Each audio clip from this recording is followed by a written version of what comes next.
I'm going to teach you in a way that a 10-year-old could understand how you could buy 2 rental properties this year without using any of your own money. And for all you naysayers out there, it can be done, and I have helped hundreds of clients do that in 2023 alone. All right, to start off with, the best way to make this happen is by putting into play the BRRRR method. And no, that doesn't mean you're cold. The BRRRR method stands for buy, rehab, rent, and refinance. Not sure why I felt like I had to lift these up for all of that. So you're going to buy your first property. Let's say, for example, it's $100,000. Yes, they do exist, and it is going to need some rehab.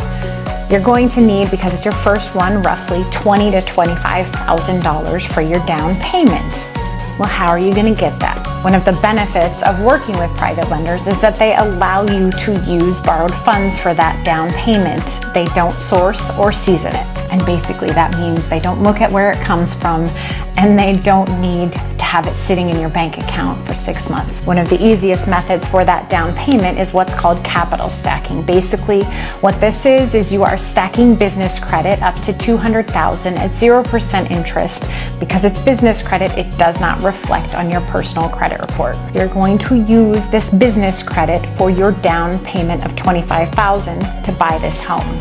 The lender is going to cover that rehab at 100%. However, upon closing, they're not going to just hand you a check for the rehab money, because you and I both know people would take advantage of that. So instead, upon closing, that amount for the rehab is going to be placed in what's called an escrow account, and you're going to draw down upon that. And how that works is you do a little bit of work. Let's say you do $5,000 worth of work on the kitchen.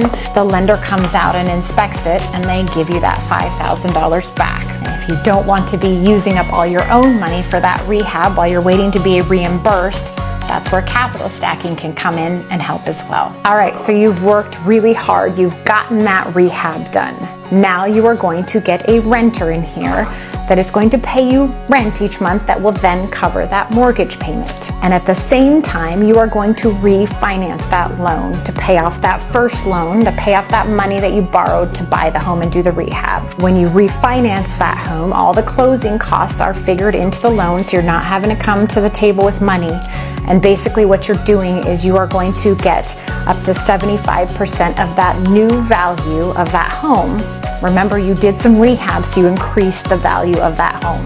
And then guess what? It's time to move on to house number 2. So with that money that you're going to get, you are going to turn around, you are going to pay off that first loan. You are also going to pay off that money that you used for your down payment. So don't forget, you have house number 1, you have a renter in there who is making your monthly mortgage payment. You are going to have 10 to 15% extra, because that's how a DSCR loan is configured. So now we're moving on to house number 2. Remember, in house number 1, you have a renter in there that is making your monthly mortgage payment. You're making a profit of 10 to 15% each month, because that's how a DSCR loan is configured. You've already paid off your capital stacking, so now for house number 2, you have that money available to you again for your down payment. So again, that lender will cover probably a little bit more since it's your second home. So let's say they cover 80% of that purchase.